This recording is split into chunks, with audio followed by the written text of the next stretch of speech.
Hi, I'm Anand. I've been a Python programmer for the last 15 years and a movie addict for about twice as long. This video is about me combining both of those interests.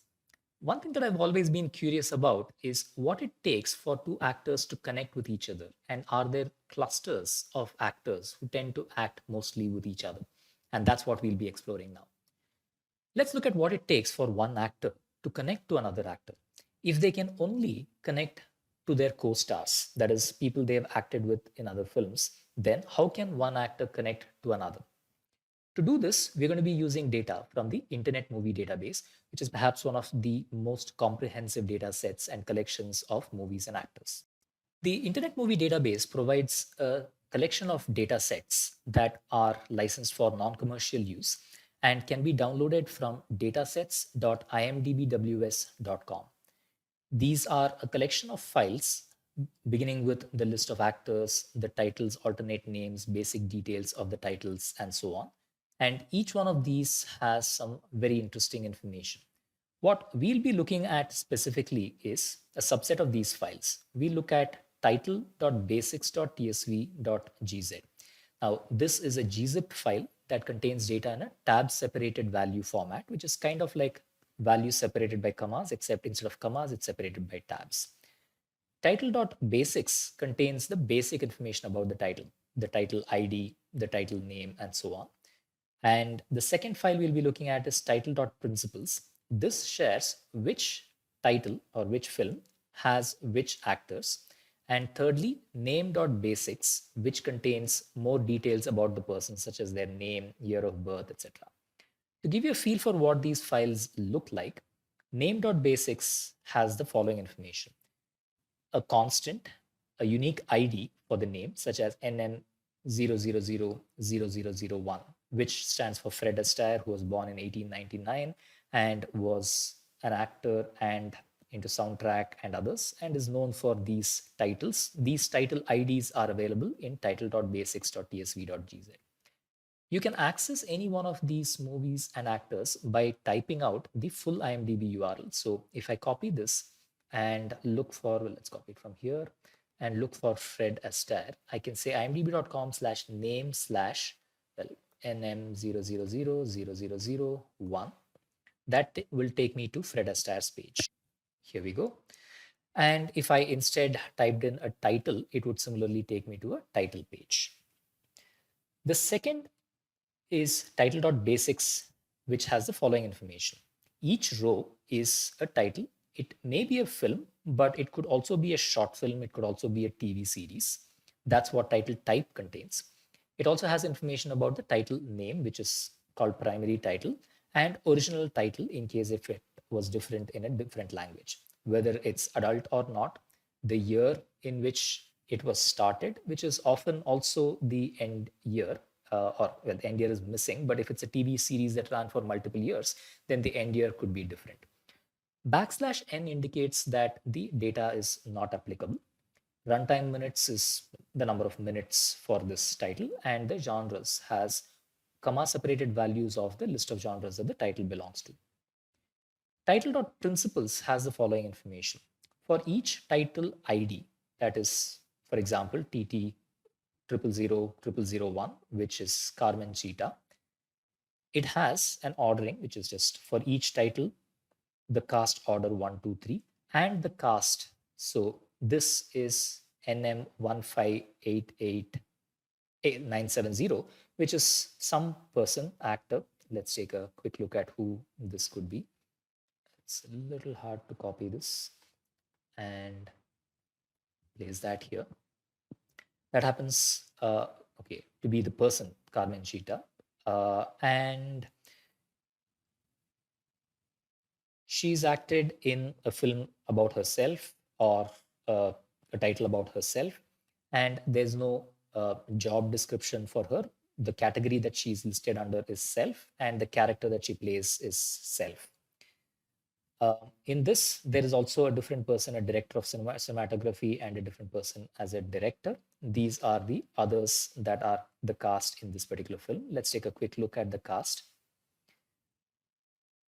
This has, okay, director William Dixon, That's the person we had seen, and somewhere we'd probably see a cinematographer as well as part of the cast of this film. Now, what we want to do is firstly get all the title details for movies, not for shorts or TV series. And within that, only look at where the category is actor, because we are saying it should only be the co-stars who we want to connect with, and then see how this network spans. You don't have to limit yourself only to movies. You don't have to limit yourself only to categories actors, but that's what we're going to do in this particular session. Let's now actually download the data. I'm going to use curl for this, but you could use any way you want to download the files. We want name.basics, we want title.principles and title.basics, and save them locally as .tsv.gz files. A few points here to make things faster. I'm using a -c- on curl. And what this does is, if the file hasn't already been downloaded, it will download it. If the file has been partially downloaded, it will continue. And if the file has been fully downloaded, it won't do anything further.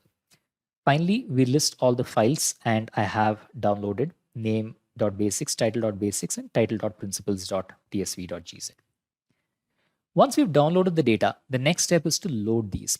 But there is a bit of a problem. At least if we use Python to do this, there is a bug. And this bug is specifically in Python's gzip modules. It turns out that a gzip file can have some trailing content, and this is ignored by gzip. But Python's gzip file module does not accept that, and it actually reports an error saying it's a bad gzip file. So a way to avoid this is to actually use the zlib module. Zlib.decompress can decompress gzip files as well, but without the same problem.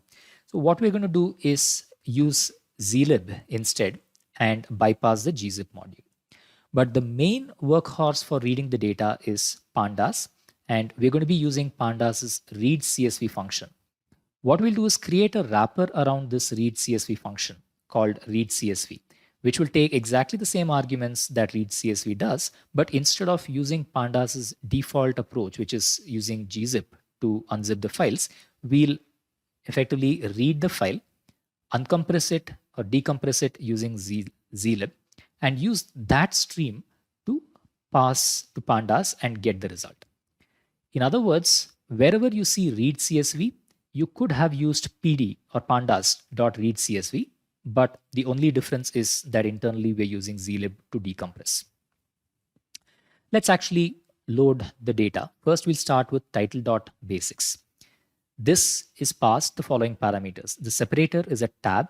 CSV file expects a comma as a separator by default, but you can instead say it's tab delimited, and the TSV files, because they are TSV, tab separated values, you have to put in \t. You also saw that the missing values were characterized by \n. We use double backslash to escape the backslash. The types for each of these we specify explicitly, and this speeds things up and reduces the memory usage. The fields that we are interested in are tconst, which is a string. That's the title ID, tt, some number. The title type, which could be a short or a movie, etc. The primary title, which is the name of the film, and the start year, which is an integer. And this is the data that we are going to be loading. I actually used int64 because int64 is a pandas data type that allows for integers, but also accepts nan or missing values. And we will have missing values where the start year for a film is just not known. Finally, we say the only columns that we want are these four: the title ID, the title type, the primary title, which is the title name, the start year. And we also set the index to tconst so that we'll be able to refer to it by this ID. To give you a feel for what the output looks like, this is the tconst as an index. We'll have the primary title and we'll have the year. But what I'm also doing here is only considering movies, not TV series. So we'll take movies where the title type is movie and filter based on that. Now that we've done this, we only have the movies, and that actually shrinks the data to roughly 1/20th of the original size, about 5%, and delete the title type because it's only ever going to be movie for this data set. So that's what our movies variable or movies data set looks like: an ID, a title, and a start year. The next data set we're going to read is title.principles. This has the following information: a title ID, a name ID, that is the actor, and a category, all three of which are strings. There are other pieces of information, but these are the only columns that we're going to use. And again, it's going to be tab delimited with \n as representative of missing values. So this will ultimately give us the cast of each of the films. Now, given this, we only want to consider actors, not directors, composers, music directors, etc. That reduces the data to roughly about 40% of the original. And we also only want to consider actors that have acted in movies, not in the TV series or shorts or any of those. To do that, what we'll do is take the cast category, the category column, that must either be an actor or actress, and the cast tconst, which is the title ID that we have here, must be in the index of movies that we already have. And keep in mind that these exclude shorts and TV series. We filter based on that. So now cast has only the details about actors and actresses in movies. We then remove the index, which is what we see on the left-hand side. We no longer need it. And then run the first 5 rows. This is what it looks like. It says, in this particular title, this particular actor was an actor. In this title, this particular actor was actually an actress, and so on. Thirdly, we now need details about who these people are. So we're going to read name.basics.tsv.gz with a tab delimitation and a new line. And the columns we're going to read are nconst, which is the name of the actor, the primary name, which is their name. Well, sorry, nconst was the ID, primary name was the name, and birth year, which is a number, but it may be missing. So we'll use int64 and set the index to nconst. It roughly looks like this. We have the name ID, the name, Fred Astaire, who was born in 1899. There's another item, titles, which we'll come to in a bit. First, we'll drop anyone who has not acted in movies. So we check if the name's index, which is this constant, is there in the list, in the cast list. If they aren't the cast of any movie, then we drop it. Second, we look to create a new column called titles. This is the number of titles or films that they or movies that they've acted in. And we calculate that by looking at the cast of nconst and then counting the values. So for each ID, let's say NM 000001 for Fred Astaire, it'll count the number of films that they've been a cast in. And that is 35 for Fred Astaire, and for Lauren Bacall, it's 37, and so on. That's what the third data set looks like. With this, we now have all of the pieces of information required for us to be able to draw connections between people. To find the shortest path between two people, we're going to be using a library called networkx. If you already have networkx installed, you should be able to say import networkx. If you don't, then you can pip install networkx. We're going to be using the abbreviation nx to import networkx. The next thing we're going to do is create a graph. A graph is an in-memory representation of all of the connections between the actors and the movies. We're specifically going to use a function called fromEdgeList. What this does is takes a pandas data frame that contains an edge list and converts a graph. Now, what's an edge list? It has 2 columns of node names. Now, let's talk about this. Nodes are basically things. You can have a node as an actor. You can have a node as a title. And what we have here is a collection of actors and titles that are connected to each other. And when there's a connection, we call that an edge. It's like a line between 2 things. When you look at the cast data set, it effectively draws a line implicitly between every movie and every actor. That is an edge. And this list of edges is what's called an edge list. So we're going to take cast as the edge list and say that we want to take the tconst column and the nconst column as the ones that define the nodes of the edges. From this, create a node.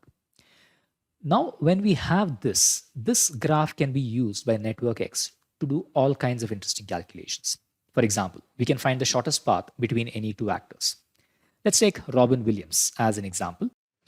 Robin Williams is at NM 000245. And let's also take Angelina Jolie, who is at 001401. And see what are the ways in which these 2 actors might connect to each other if they were only connecting through co-stars. networkx has a function called shortest path, which takes a graph and the names of any two nodes. So we pass Robin Williams and we pass Angelina Jolie, and it gives us a result. It says NM40245, that's Robin Williams, has acted in this film in which Angelina, oh no, sorry, this is someone else. I don't know who this is. In which, let's find out who this is. That's Ethan Hawke. So there's a film which Ethan Hawke and Robin Williams have acted together in, which happens to be titled Dead Poets Society. Great. So in Dead Poets Society, both of these actors have acted. And it turns out that Ethan Hawke has acted with Angelina Jolie in the film Taking Lives. So that's one path of connection, which is Robin Williams has acted in Dead Poets Society with Ethan Hawke, who's acted in Taking Lives with Angelina Jolie. Now, that was a little hard to read with just these numbers. So maybe we'll do something. We'll write a function that can convert these IDs to names. The function names does exactly that. What it does is returns a hyphenated string that joins whenever we are given a path. When I say a path, I mean an array like this. It creates a hyphenated string that returns all of these converted into names. How do we convert them into names? Well, if we loop through each element in the path, let's call it P, then if that element starts with TT, then it's a title, otherwise it's a name. And if it's a title, then we can get the primary title column, that is the movie name, for that particular ID from the movie's dataset. Otherwise, it's a name, and we can get the primary name of the person from the name dataset for that particular person. So if I said names of this particular cell, then I'd effectively get the full result, which is Robin Williams acted in Dead Poets Society with Ethan Hawke, who acted in Taking Lives with Angelina Jolie. Now, it would be convenient, however, if instead of specifying shortest path of NM something or the other, if we could specify the names as well. So, for example, if we could just say path between Robin Williams to Angelina Jolie, that would be really cool. So to do that, we'll create a function called path, which takes a source actor name and a target actor name. And then we'll look up the primary name of the source in the name dataset, get the index. And it may be that there are multiple Robin Williams. In fact, there are multiple Robin Williams. What we'll do is take the very first Robin Williams. Why is this an acceptable idea? Well, you may notice that the smaller the number, roughly the more popular the actor, at least. While that's not a robust rule, it's a reasonably good rule, and we perhaps should be taking the actor that has acted in more titles. But for now, we're just using a simple rule of thumb to say take the very first one on that list for the source and the target, and then get the shortest path for that particular ID to this particular ID, and then convert it back into names. So if we say path of Robin Williams to Angelina Jolie, we find that Robin Williams, Dead Poets Society, Ethan Hawke, and Taking Lives, Angelina Jolie is just displayed directly. And we can see that Robin Williams therefore somehow needs to connect to Ethan Hawke. But is that Robin Williams' only option? Could there be other paths? Well, let's take a function called paths. Let's create one, which is the same as path, but instead of shortest path, it uses networkx's all shortest paths function, and then return the names for each of those paths. So if that's the case, then let's look at all the shortest paths between Robin Williams and Angelina Jolie. It turns out that Robin Williams could also connect to Robert De Niro. They acted together in Awakenings, and Robert De Niro has acted in 2 movies with Angelina Jolie, which is Shark Tale and The Good Shepherd. Ethan Hawke is an option, but there's only Dead Poets Society connecting him to Ethan Hawke and Taking Lives connecting Angelina to Ethan. Matt Damon's another option, with Good Will Hunting and The Good Shepherd being the connectors. Brittany Murphy with Happy Feet and Girl Interrupted. Now, with Dustin Hoffman, there are 3 films that Angelina has acted with: Kung Fu Panda, Kung Fu Panda 2, and Kung Fu Panda 3. But Robin Williams has acted only in one with Dustin Hoffman, which is Hook. David Duchovny is another option, and there are a few others as well that he could connect with. So Robin Williams has at least half a dozen co-stars through whom he could connect to Angelina Jolie. What we have now is the ability to take any two actors and figure out what is the path that connects them together. Let's explore the shortest path between actors further. Supposing the Iranian actor Shahab Hosseini wants to connect to Angelina Jolie. What are the options that he has, and what are the actors through whom he could connect? So it looks like there are four paths that Shahab has. One through Golshifteh Farahani, who has acted with Melville Poupu, the French actor, and who has acted with Angelina Jolie. A second option is instead through Irfan Khan, through the Song of Scorpions, who's acted in A Mighty Heart with Angelina. A second set of routes is his co-star in A Separation, Payman Moadi, who's acted along with Clive Owen and Morgan Freeman in Last Nights, both of who've acted in different movies with Angelina Jolie. So that's Shahab's path, and it turns out that he has to connect to two actors to get to Angelina. So there's a separation of 2 degrees, well, 3 degrees actually, 1, 2, and if we have to count one edge or the other.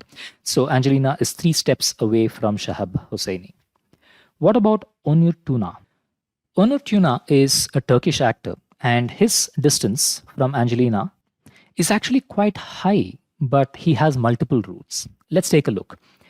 Onur Tuna is connected via several paths, but the length of the path is 1, 2, 3, 4, and 5. So in other words, Onur Tuna needs at least 4 actors who can connect to each other for him to reach Angelina Jolie. And that's a pretty tough route. But there are several options for him to pick and choose amongst to get there. Let's take another scenario. Robin Williams, arguably one of the more popular actors in Hollywood, and Jackie Chan, arguably the most popular actor in Chinese films. What does it take for them to connect, given that these are potentially two comedians who would want perhaps to act with each other?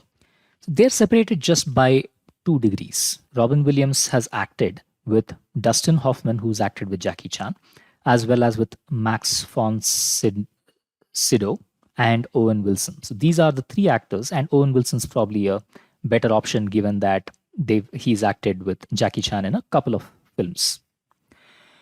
One of the other most popular Asian actors is Rajinikanth, and if he wanted to act with Jackie Chan, it turns out that there is a connection just of 2nd degree through Winston Chow, who's acted with Rajinikanth in one film and with Jackie Chan in another film. What about Clint Eastwood with Toshiro Mifune? Toshiro Mifune is the Japanese actor who acts in the precursor to Fistful of Dollars, which is Yojimbo. And Clint Eastwood shot to fame through A Fistful of Dollars, which was a remake of Toshiro Mifune's, well, one of his most popular films. Now, if they wanted to act together, then there are a couple of ways in which they could do that through 2 degrees of separation. Clint Eastwood has acted with Lee Marvin, who's acted with Toshiro Mifune, and so has James Garner. And these are the paths. By now, you've got a feel of how one can explore the connections between actors as a network. I'd strongly encourage you to try this out, play it around, and see which of your 2 favorite actors could connect together easily and how they can connect between them. Let's now look at clusters of actors. What I mean by a cluster is a group of actors who tend to act mostly with each other, but very rarely outside of that group. Now, to detect such clusters, we can use scikit-network as a library. It has a series of network clustering algorithms. On Colab, incidentally, you may need to restart your runtime after installing scikit-network through pip install scikit-network. That's because it requires a slightly different version of NumPy than what is installed by default. But before we dive into how exactly to use scikit-network, let's take a look at different clustering algorithms and get a feel for it. To show you how this works, I'm going to take 4 different networks. Supposing we have points 1, 2, 3, and 4. And these are connected. So 1 is connected to 2, 3 is connected to 4. This is one kind of network, and they're connected very tightly. So this, for example, could be an actor who's acted with this actor, let's say 9 times. This is another actor who's acted with this actor 9 times, but they haven't acted amongst each other. This is one network. Another network is where these 2 actors have acted with each other, these 2 pairs, but this actor has acted with this actor at least once. Another variation of the network is where these two actors have acted once, these two have acted once, but these two have acted together 9 times. Another variation is where these two actors have acted together 9 times, and this actor has acted with this actor once, and this actor has acted with this actor once. Now, if we applied a network clustering algorithm on these 4 networks, and we ask it to break it into 2 clusters, then let's see how different algorithms respond. That will give us a feel for what algorithm works and how well it works. So I've captured the same data into 4 different networks, calling it C909. That 909 is an indication that there's a connection between the first to the second of 9 films, 0 films, 9 films. So that's why it's 909. Similarly, this is 919. This is 191, and this is 911. And all of these are created as a CSR matrix, which is a sparse matrix that we import from SciPy. And this is the kind of data structure that we'll need to create for scikit-network to use the underlying data. Then what we'll do is use a series of different algorithms. One such algorithm is scikit-network.clustering.lowain. There are others like scikit-network.clustering.propagation clustering. There's k-means and a variety of others. This fit function is a wrapper. What it does is takes an algorithm and then it takes each of the 4 networks that we just drew and does an algo is basically whatever is the algorithm we've shared, .fit transform and prints the results. So for Lowain, here's what the results look like. It says 0011. What that means is this belongs to cluster 0, this belongs to cluster 0, this belongs to cluster 1, this belongs to cluster 1. So 0011. Now let's draw that as a picture. So what it's doing for the first network is it's saying these two belong together.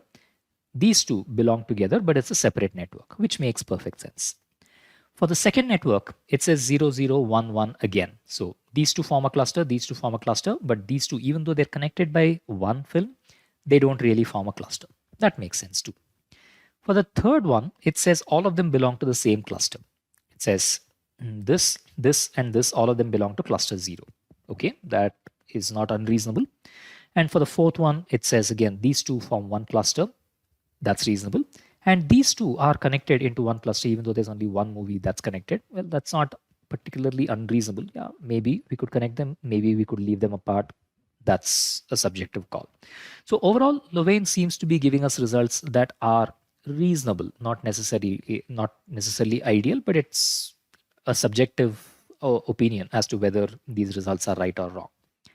Let's look at how propagation clustering does it. In this case, it says these two form one cluster, these two form a different cluster. Makes sense. But beyond that, it says they're all a single cluster. It almost feels as if propagation clustering says if they're connected, I'm going to create a cluster out of it. Well, that's not exactly what we want for our actors. So we won't be using propagation clustering for our algorithm. Let's look at k-means. K-means says these two form a cluster, this belongs to that cluster, and this one's separate. Okay, that makes no sense. Then it says these two form a cluster when they're not even connected, and these two form a cluster. In fact, k-means clustering seems to give such bizarre results that I have a feeling I'm doing something wrong, but it certainly is not something that we are going to be using for our clustering algorithms. This apart, there are hierarchical clustering algorithms also. And we get those using scikit-network.hierarchy. One of them is called Paris. The way it creates a structure is these two form distinct clusters. That's reasonable. Again, these two form distinct clusters, even though there's one movie connecting them. That's fine too. But this is weird. It's saying even though this and this are very tightly connected, it's putting them in separate clusters. That's not ideal. This one seems fine. Let's look at Lowain hierarchy. That too produces reasonably intuitive results. This was the same as before. This is the same as before. This again makes sense. Out here it's saying these two are connected, but it would put this into this cluster, but not this. Okay, maybe it's not clear why, but fair enough. WAD is the last hierarchical cluster. And like with k means, I wasn't able to make sense out of this. Why would these two not be connected, but these two are connected? Why would these two be connected when there is no linkage? So some of these weren't entirely clear. Overall, it seemed to me that the Louvain clustering, not the hierarchical one, but just plain Louvain, was certainly reasonable, but also among the most popular clustering algorithms. So that's the algorithm that we're going to be using to cluster the actors. The first thing we need for the clustering algorithm to work is an adjacency matrix. That is a matrix that has the actors who have acted with each other connected via an edge. So what we'll start with is first an adjacency matrix of actors to movies and then convert it to actors to actors. How do we do that? Well, what we need is a matrix where each row is one movie and each column is an actor, and the cell should be 1 if the actor acted in the movie. Otherwise, it should be 0. Now, to convert this or to get this out of the data set, we primarily need the cast data set. And you might remember that cast has a column called tconst, which is the ID of the movie, the title, and an nconst, which is the ID of the name, which is effectively the actor. And this is what has to be converted into a matrix where this, if let's say the third tconst is acting with the seventh nconst, then cell 3, 7 should be 1.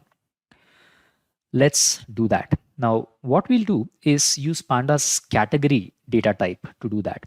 I'll take tconst and convert it to a category, assign it to title, and similarly nconst and assign it to a name as a column in this cast data set itself. The reason this helps is because these category column types, they have an attribute called .cat from which we can take .codes and .values. And that is kind of like a zero indexed ID or the equivalent of a row number and a column number. So what it does is automatically assigns unique IDs to each of the tconsts and the nconsts, and we can get those IDs from this particular expression. So we'll assign that to row and column. What that now gives us is a data frame where the first 5 rows have a statement that says, in our big actor movie matrix, the 0th row, 44,206th column should be marked as 1. Similarly, 0th row, 50,861st column should be marked as 1, and so on. This is something that we can convert into a matrix. We'll be using a sparse matrix. The reason is there's a huge number of actors, a huge number of movies, and 99.9% of the values are going to be 0. We actually only want to fill in the ones, and the rest can be treated as zeros. So the way we'll do that is by using SciPy's CSR matrix, which is a column sparse matrix. And it takes 3 parameters. Two parameters actually. The first is the data set itself that has the values that we want to put in here. Now, the only values that we want to put in here are ones. We want to put in as many ones as there are data in our list here. And then another, which is a pair of rows and column IDs. So we basically say take the row, take the column, and the data itself is just ones. So this is what it looks like.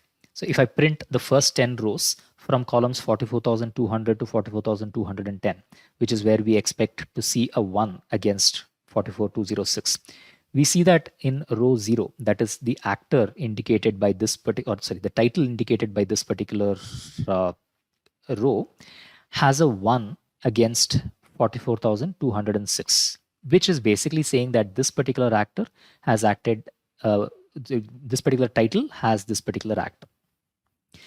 Now we have our matrix.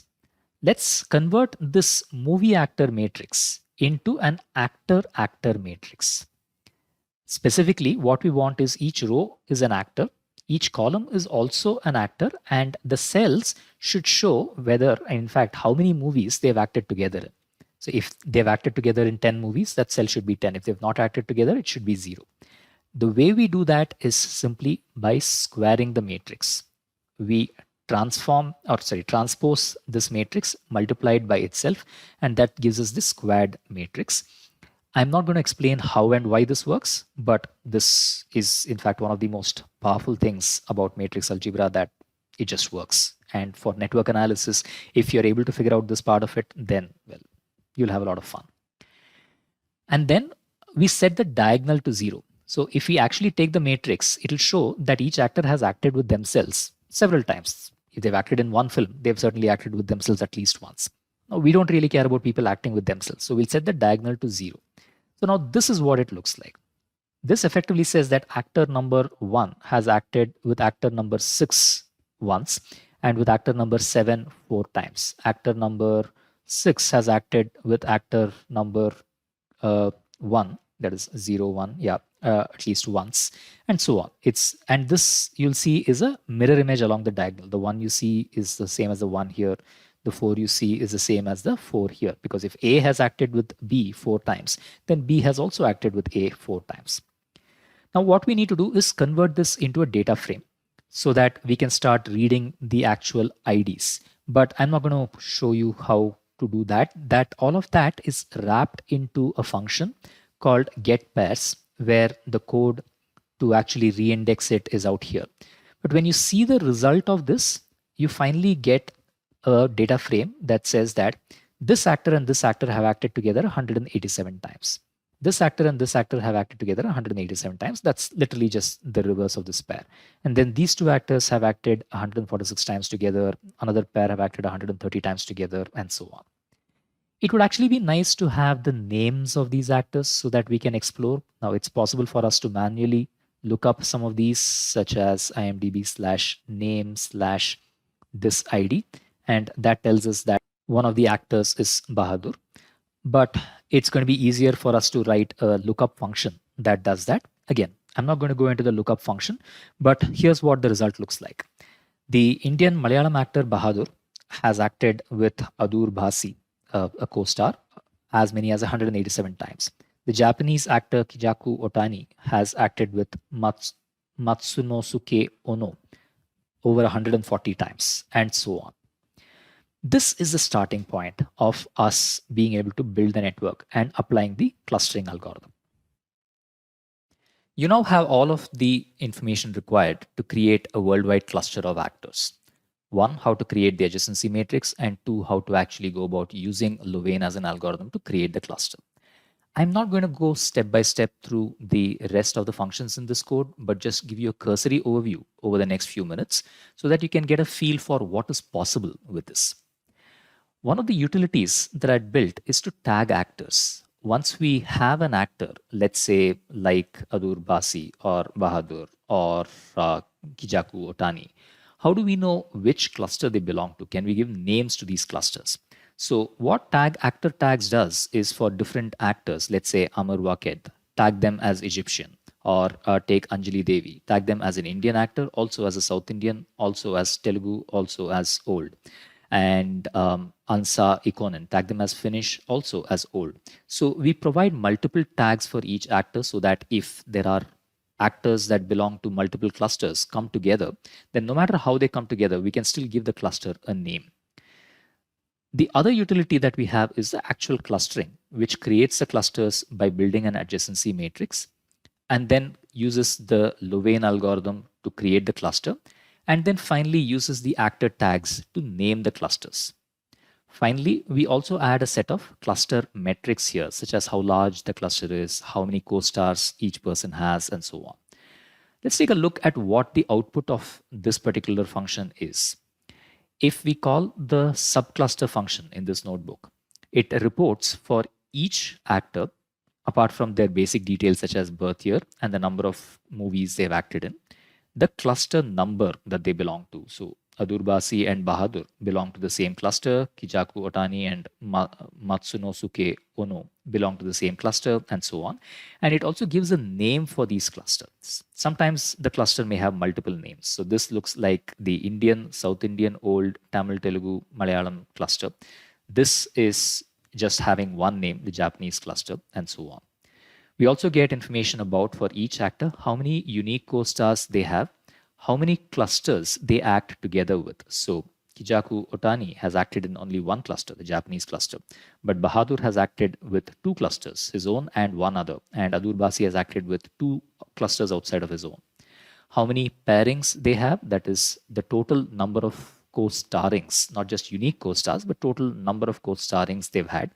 And what percentage of those were within the same cluster? So 99.4% of Adur Basi's co-stars or co-starrings were within the same cluster that he belongs to. And 100% of Kijaku Otani's were Japanese co-stars. Now, this kind of a network information allows us to create something more powerful. What we can start looking at is not just the network of actors, but the network of clusters themselves. That is, how can the clusters themselves interact together? This visualization shows the top 30 actor clusters in the world, with Hollywood being the largest cluster and the cluster of Spanish Mexican actors being the second largest, and so on. Now we can start looking at how actors in Hollywood, or how often actors in Hollywood act together with British actors, with old American actors, with Spanish or Mexican actors, etc. The first connection is from British to Hollywood films. Hollywood actors act with British actors about 5% of the time. Hollywood television is not too far away. Hollywood horror films are fairly close to mainstream Hollywood as well. These actors tend to act with each other fairly common. Old French actors are well connected with Hollywood. The first non-Hollywood cluster comes with the Japanese and the Japanese porn clusters coming together. It's interesting that Japanese porn is almost a separate cluster in itself, with all of these actors acting only within themselves and the Japanese mainstream actors acting only within themselves. There's also a Hollywood porn cluster, which is actually so distant from Hollywood that you'll find that it connects to Hollywood pretty late. We'll come to that. But this is the first independent cluster, that or network or pair of clusters that are connected outside of Hollywood. Italian, and now we have another cluster, North Indian and South Indian. Again, within the same country, but these clusters are so distinct that they form separate groups themselves, but they connect at about a 3.3% frequency. Then we have old American actors, which are interestingly more close to old French actors than with Hollywood. We have Italian actors, old German, and the overall Hollywood network keeps spreading. This keeps going on with most of West European and even East European, like Yugoslavian films, coming together to act with Hollywood. But you also saw that the Chinese and the South Korean films come together to form the first cluster that is truly cross-border as well as outside of Hollywood. And then we have other streams connecting. You'll see that Hollywood porn only just connects. So it's actually easier to be a Brazilian actor and act in Hollywood than to be a Hollywood porn actor and act with Hollywood. So at this point, we have the North Indian, South Indian cluster, the Japanese and Japanese porn cluster, the Chinese and the South Korean cluster, and the other industries, Indonesian, Greek, Filipino, Iranian, Egyptian, Turkish, they are still unconnected. They don't act with each other even 1% of the time. Let's keep going and see what connects next. Old French connects, Egyptian connects, but we still have Filipino, Indonesian, Turkish, and Iranian disconnected. Indonesians connect with the Chinese films about 0.5% of the time. The Turkish and the Iranian cluster forms, that's at 0.5% of the time, leaving Filipino cluster as the single most isolated cluster in all of the movie industry. In fact, even when the Chinese and Japanese films start connecting with mainstream Hollywood, and also the connections start forming between, let's go a little more, the Indian films start connecting with the British films. The Filipino cluster is still isolated, and the Iranian cluster connects with the Hollywood cluster, but the Filipino cluster is still isolated, making it absolutely, by far, the most disconnected cluster in the world. What I really hope to show you was the kind of insights that network analysis and network clustering can bring forth. By applying this on movie data, I hope it was both fun as well as educational. Do try it out. If you face any challenges while you implement this, then please add to the comment section and I'll help as best as I can.